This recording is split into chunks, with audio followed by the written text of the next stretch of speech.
Hello दोस्तों, मेरा नाम है नवीन। आप देख रहे हैं अपना चैनल ज्ञानी भारत।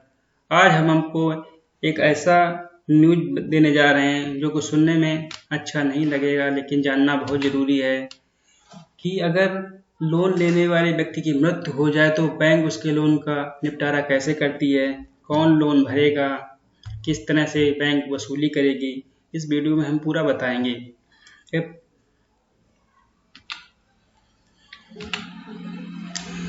जैसा कि हम सभी अपने जीवन में कभी ना कभी बैंक से कर्ज लेते हैं, चाहे वह किसी व्यक्ति से या व्यक्तिगत रूप में लिया गया हो या किसी बैंक से ऋण लिया गया हो। कभी कभी हम खुद को ऐसी परिस्थितियों में पाते हैं जहां हमें ऐसा करना पड़ता है, चाहे वह बच्चों की पढ़ाई के लिए कर्ज लेना हो, बेटी की शादी के लिए या फिर होम लोन के लिए। अगर किसी बैंक से कर्ज लेते हैं तो बैंक आपको अलग अलग ब्याज दरों पर कई बार कर्ज दे देता है, लेकिन उसको समय पर चुकाना पड़ता है।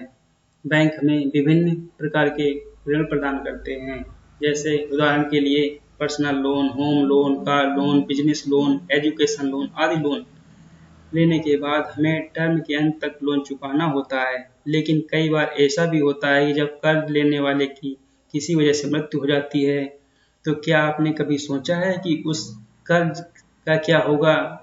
क्या व्यक्ति की मृत्यु होने के बाद बैंक कर्ज माफ करता है, या इससे जुड़े नियम क्या हैं? जानने के लिए देखिए, प्रश्न उठता है, क्या बैंक कर्ज माफ करते हैं?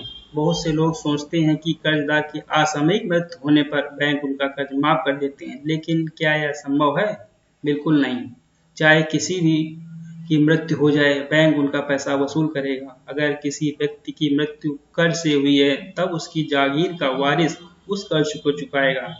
यदि वे ऐसा नहीं करते हैं तो कानूनी तौर पर बैंक संपत्ति बेच देता है और उनका पैसा वापस ले लेता है। यदि संपत्ति ऋण से अधिक है तो बैंक इस स्थिति में कानूनी उत्तराधिकारी को नीलामी की आय भी लौटाता है। बीमा कंपनी बीमा होने पर ऋण चुकाती है। जब हम बैंकों से कर्ज लेते हैं तो ग्राहकों को टर्म इंश्योरेंस के बारे में बताया जाता है।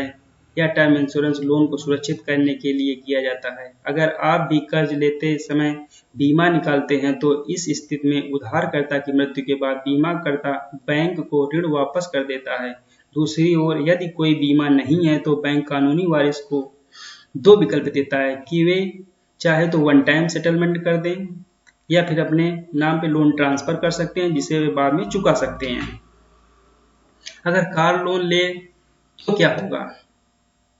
अगर आपने बैंक से कार लोन लिया है तो ऐसे में बैंक पहले वाहन को अपने कब्जे में लेता है, नीलामी करता है। नीलामी से पैसा वसूल होने पर जुर्माना वसूलता है। अगर पैसा नहीं वसूला जाता तो इस मामले में वह मृतक की अन्य संपत्ति जैसे घर, जमीन आदि को भी कर्ज से निपटान के लिए बेच सकता है। अगला प्रश्न है, क्या होता है जब आप पर्सनल लोन लेते हैं? तो ऐसे में बैंक आपको नॉमिनी तय करने के लिए कहता है। ऐसे मामलों में उधारकर्ता की मृत्यु के बाद उत्तराधिकारी को बकाया राशि का भुगतान करना पड़ता है। हालांकि व्यक्तिगत ऋण अक्सर बीमा का ऋण होते हैं और ग्राहक ईएमआई राशि के साथ बीमा प्रीमियम का भुगतान करता है। ऐसे मामलों में उधारकर्ता की मृत्यु के बाद बीमाकर्ता से ऋण की शेष राशि की वसूली की जाती है। अगर हम बिजनेस लोन लेने पर क्या होता है?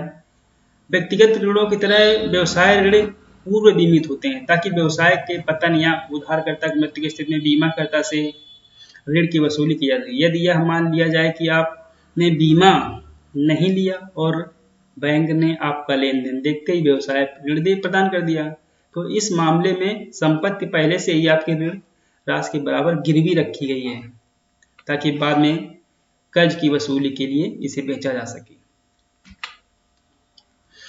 ये जानकारी हमारी कैसी लगी? अच्छी लगी तो शेयर करें, लाइक करें, मेरे चैनल को सब्सक्राइब करें। धन्यवाद।